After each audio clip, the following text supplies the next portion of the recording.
Do you want to start your own YouTube channel and you're a realtor? Well, watch this video.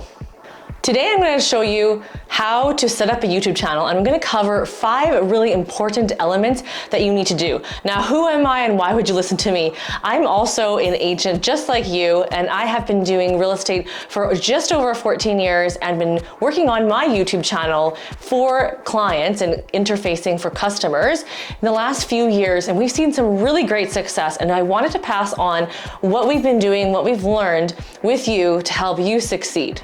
So when you're planning out your YouTube channel, I want to encourage you also from a coach's perspective, don't get stuck in analysis paralysis. I know that so many of you guys get caught up in how you look, how you sound, but guess what?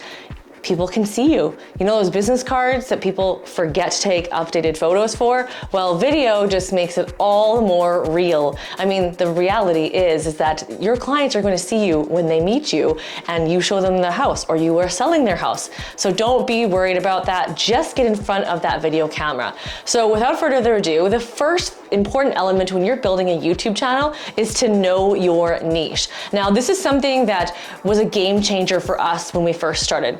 When I had a YouTube channel, I kind of just threw up a YouTube channel. I didn't even know what I should do. I literally just thought, oh, look, there's a banner that I have to put art on there. I have to put my profile photo on there, and I'm just going to upload videos. I had no method, no strategy, no idea of what I was doing. Now, my defense is that I was being told by my coach and coach's organization, the Tom Ferry organization, to make sure that we get in front of video because video is king and video is going to be everywhere.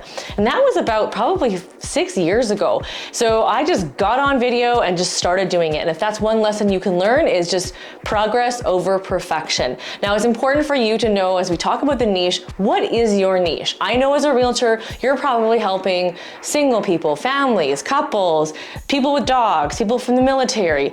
But YouTube loves its niches. If you find any sort of YouTube videos that are doing really well, it's the ones that have just niched down and are specialized. And that's what was a game changer for our YouTube channel, amongst other things. So the fact is that we couldn't just do Edmonton because it was such a large category and it was too large. And then YouTube didn't know where and who it should feed our videos to.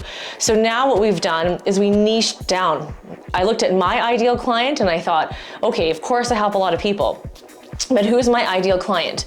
And my ideal client were people who live in Edmonton and who want to live in Edmonton with families. Because I have a family, I can relate to that and I can make content based on that. So know your niche, be proud of your niche and embrace your niche. When it comes to doing videos on YouTube, I cannot stress that enough. Your content strategy needs to include knowing your niche because when you're making your video, you're going to actually talk to the camera and you're going to address people and tell them, hey, when you're looking at this area, this is a great neighborhood for a young family because there's a grocery store right nearby, there's a school here. Because if you were talking to somebody who didn't have children, you wouldn't be saying those same things. Maybe someone who has no kids and doesn't want kids, they want to know where the nearby walking paths are or how close everything is to downtown or whatever the case may be. You just want to know your niche so you're able to put up the right content.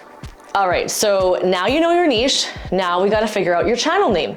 So your channel name, I put a lot of thought into my channel name, thinking that if I don't have keywords in the channel name, I won't be found. But what I've experienced in the last few years of success, the channel name doesn't seem to really matter. I mean, even when you search it, it doesn't really necessarily show up. So I wouldn't get too caught up on the channel name. I do think it's important to capture who your niche market is in your channel name. So I would recommend that you put something to do with that. Ours is living in Edmonton for families. So it's important that we had that there, and the channel name is important to some degree, but you never really touch it again really after you kind of get your niche figured out and sorted.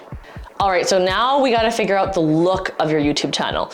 So if you take a look at my old YouTube channel way back when, I didn't have anything set up. I didn't have a look. Now, it's not just the banner that goes across the main page or just the profile photo. It's also all the thumbnails. All the thumbnails make your channel have a certain look. So if you take a look at our YouTube channel, we have the banner, which also has a call to action, tells people what they're going to get when they come to this YouTube channel.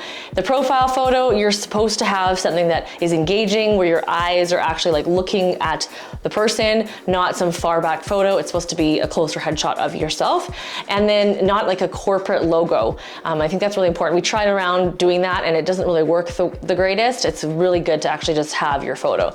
The thumbnails we kind of played around with as well, because when you do thumbnails, that's a whole art in itself and a science, because thumbnails are super important that people will click through. So if YouTube is suggesting your videos, if your thumbnail isn't enticing enough to be clickable, then people aren't going to click it, and then YouTube's going to stop putting your video out there because they're going to go, no one's interested in this video. So you want to have that click-through rate, and the higher the click-through rate, the better. Now there's different average click-through rates depending on the industry, because obviously when you're looking at luxury homes, I think the click-through rate's a lot higher than if you're looking at just a regular video. Now, that being said, when we were experimenting and I was doing, for example, one of my most popular watched videos still is the Edmonton cost of living. That's the title of the video, but the thumbnail itself is just me going, how much? So you can see it was very plain background, just nothing to it in the background, and just big letters that are that stand out. And the less words, the better. So you're supposed to have 5 words or less. It's not the title of your video, it's something that people will click. Gives them enough to know, but not enough to know. So the thumbnails are really important, and you want to kind of figure all that kind of stuff out. I will be talking about how to create those thumbnails in future videos, but just know that does make up your overall look to your YouTube channel. Another thing that makes up the look of your YouTube channel is the description. So don't forget about this. I mean, I was really guilty of this when I first had my YouTube channel. I just had the video, had no thumbnail, and the description, I just kind of wrote something. Maybe if I felt inspired, I'd write a couple sentences. Maybe I would like write out 1 sentence or a paragraph. This is an important place for you to be able to send people to a lead capture page or a website or your phone number. We always have a description written about the video. We've tried putting videos with the time so people would skip through it. YouTube really likes someone watching a video for a long time. The longer they watch it, the more they continue to feed people to your YouTube channel. So we stopped doing that, and we stopped putting the whole entire description of the video in the description, because if people can just read it, why would they watch your video? So you gotta make that like a teaser. And then we also always have the same bottom section on our description that gives people a place to go to next, watch another video on this topic, or this topic. Here's how to reach us, here's who we are. It's really important to have that kind of static content so that you can just copy and paste it for each video, but you can change it depending on what content you're putting out. All right, so the 4th most important element when you're building your YouTube channel is actually the content research. It's so important to put that time in. Like I mentioned before, my YouTube channel didn't really take off at all before, and I was thinking, I don't even know what the point is. Now, it has succeeded to give us very many clients. Last year in itself, we helped 14 clients, and this year we haven't even been able to keep track of how many clients we've been able to help. Primarily, they were buyers, and then they became sellers and buyers. So what kind of content do you want? Who is your ideal client? Are you trying to get content for your buyers? Are you trying to get content for sellers? Are you getting content for people who are relocating? Really important to research. Now, you can use keywords everywhere. You can use a bunch of different SEO platforms to search what are people searching. Google also has something as well to kind of show you what are the things that are most searched about.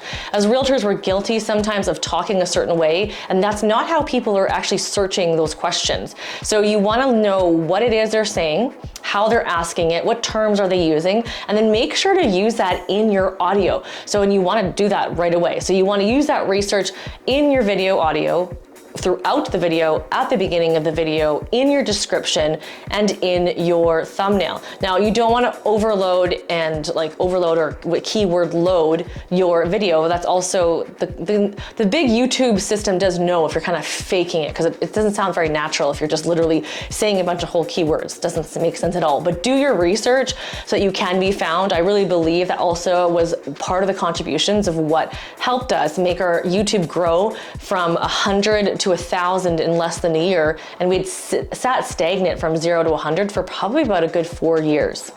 When you're researching content, you can also plan your content, because what you can do is then you can batch film. We'll talk about that again in another video, but if you batch film, it helps you manage your time. You're able to research a bunch of topics and film a bunch of topics at once, and then you're able to publish them and you can schedule them. So it's really important to have a content strategy. What are you trying to do? What are your buckets of content? Is it working? Make sure to check the analytics to see if what you're putting out there is things that are actually interesting to people to watch. All right, so don't leave yet, because we have the fifth most important element, and I want to talk to you about engagement.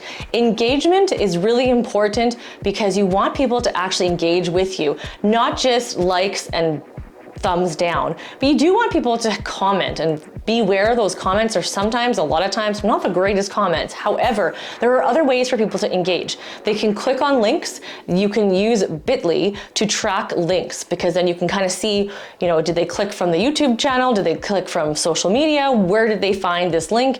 The link can also take them to your website that gives them more information, or they can sign up for a newsletter, they can phone you. There's so many ways that people can engage with you. And I'll tell you, that's one part that's really hard to kind of figure out, especially if they just call you directly. You don't know if they actually called you from your YouTube video. So my pro tip is just ask people where they found out about you and heard about you.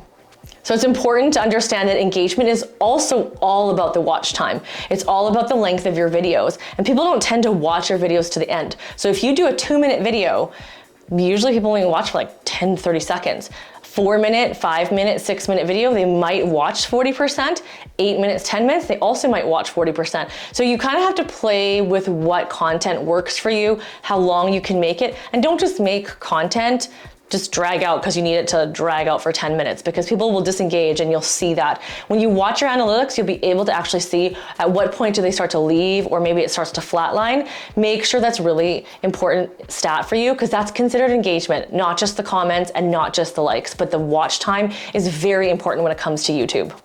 So the 5 most important things when you're building your YouTube channel is knowing your niche, knowing your YouTube channel name, knowing the look that you want for your YouTube channel, making sure that you have content research done, and also making sure that you have engagement. Make sure to watch this video next if you want to learn more tactical things about YouTube, and if you want to know more about technology, check out this video.